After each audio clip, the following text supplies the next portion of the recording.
नमस्कार। स्वागत है आप सभी का हमारे YouTube चैनल में। आप सभी ने देवउठनी एकादशी की एक बहुत ही पौराणिक कथा तो सभी ने सुनी है और वह पौराणिक कथा बहुत प्रचलित भी है, परंतु आज अपने इस वीडियो में मैं आपको देवउठनी एकादशी की एक बहुत ही प्राचीन कथा भी सुनाने जा रही हूँ। अवश्य सुनिएगा। भगवान विष्णु का आप पर आशीर्वाद हमेशा बना रहेगा। तो आइए इधर उधर की बातें ना करके हम सीधा हमारी कथा की ओर चलते हैं। यह देवउठनी एकादशी की जो प्राचीन कथा है, यह शंखासुर नामक राक्षस की है। शंखासुर नामक राक्षस ने तीनों लोकों में बहुत ही उत्पात मचाया हुआ था। सभी देवता उनके उत्पात से बहुत ही परेशान थे। परेशान होकर देवता भगवान विष्णु के पास आग्रह करने पहुंचे। उन्होंने कहा कि हे भगवान विष्णु, आप उस राक्षस से युद्ध कीजिए और यह उत्पात समाप्त कीजिए। भगवान विष्णु ने उस राक्षस से युद्ध किया और यह युद्ध कई वर्षों तक चला। युद्ध में वह असुर मारा गया और इसके बाद भगवान विष्णु विश्राम करने चले गए।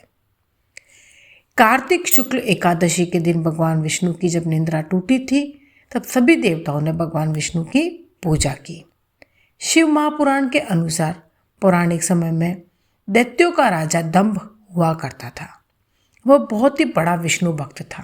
कई सालों तक उसके यहाँ संतान नहीं होने के कारण उसने शुक्राचार्य को अपना गुरु बनाकर उनसे श्री कृष्ण मंत्र प्राप्त किया। यह मंत्र प्राप्त करके उसने पुष्कर सरोवर में घोर तपस्या की। भगवान विष्णु उसकी तपस्या से बहुत प्रसन्न हुए और उसे संतान प्राप्ति का वरदान दे दिया। भगवान विष्णु के वरदान से राजा दंभ के यहाँ एक बहुत ही सुंदर पुत्र ने जन्म लिया। इस पुत्र का नाम शंखचूड़ रखा गया। वह बड़ा होकर शंखचूड़ ने ब्रह्मा जी को प्रसन्न करने के लिए पुष्कर में घोर तपस्या की। उसकी तपस्या से प्रसन्न होकर ब्रह्मा जी ने उसे वरदान मांगने को कहा। तब शंखचूड़ ने वरदान मांगा कि वह हमेशा अजर और अमर रहे, कोई भी देवता उसे नहीं मार पाए। ब्रह्मा जी ने उसे यह वरदान दे दिया और कहा कि वह बद्रीवन जाकर धर्मध्वज की पुत्री तुलसी जो तपस्या कर रही है उसे विवाह कर ले। शंखचूड़ ने वैसा ही किया और तुलसी के साथ विवाह के बाद सुखपूर्वक रहने लगा। उसने अपने बल से देवताओं, असुरों, दानवों, राक्षसों, गंधर्वों, नागों, किन्नरों, मनुष्यों और त्रिलोकी के सभी प्राणियों पर विजय प्राप्त कर ली। वह भगवान श्री कृष्ण का परम भक्त था। शंखचूड़ के अत्याचारों से सभी देवता परेशान होकर ब्रह्मा जी के पास गए और ब्रह्मा जी ने उन्हें भगवान विष्णु के पास भेज दिया। भगवान विष्णु ने कहा कि शंखचूड़ की मृत्यु भगवान शिव के त्रिशूल से ही होगी, अतः आप उनके पास जाएं।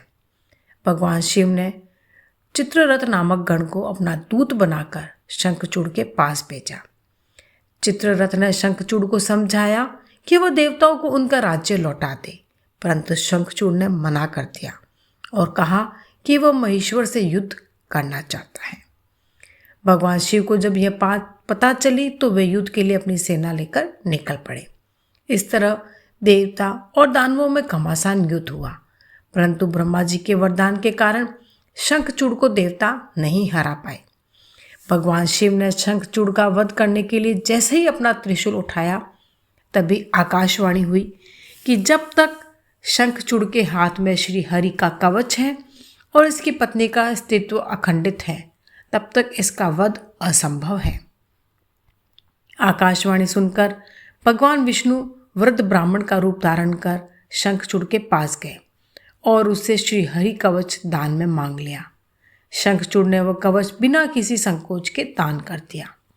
इसके बाद भगवान विष्णु शंखचूड़ का रूप बनाकर तुलसी के पास गए। शंखचूड़ रूपी भगवान विष्णु ने तुलसी के महल के द्वार पर जाकर अपनी विजय होने की सूचना दी। यह सुनकर तुलसी बहुत प्रसन्न हुई और पति रूप में आए भगवान का पूजन किया और रमण किया। ऐसा करते ही तुलसी का अस्तित्व खंडित हो गया और भगवान शिव ने युद्ध में अपने त्रिशूल से शंखचूड़ का वध कर दिया। तब तुलसी को पता चला कि वे उनके पति नहीं है बल्कि वे तो भगवान विष्णु हैं। क्रोध में आकर तुलसी ने कहा कि आपने छल पूर्वक मेरा धर्म भ्रष्ट किया है और मेरे पति को मार डाला, अतः मैं आपको श्राप देती हूँ कि आप पाषाण होकर धरती पर रहे। तब भगवान विष्णु ने कहा, देवी तुम मेरे लिए भारतवर्ष में रहकर बहुत दिनों तक तपस्या कर चुकी हो। तुम्हारा यह शरीर नदी रूप में बदलकर गंडकी नामक नदी के रूप में प्रसिद्ध होगा।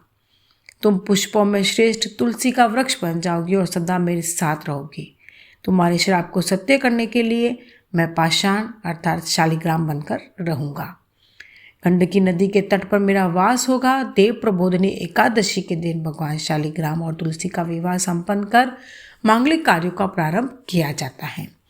हिंदू धर्म मान्यता के अनुसार इस दिन तुलसी और शालिग्राम विवाह करने से अपार पुण्य प्राप्त होता है। तो यह थी देव उठनी एकादशी की एक प्राचीन कथा। यदि आज का मेरा यह वीडियो आप सभी को पसंद आया हो तो वीडियो को लाइक कीजिएगा।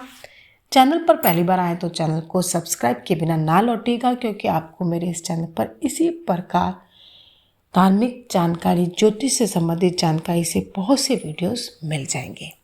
अब मैं आप सबसे इजाज़त चाहती हूँ। धन्यवाद। जय श्री हरि, जय श्री कृष्ण।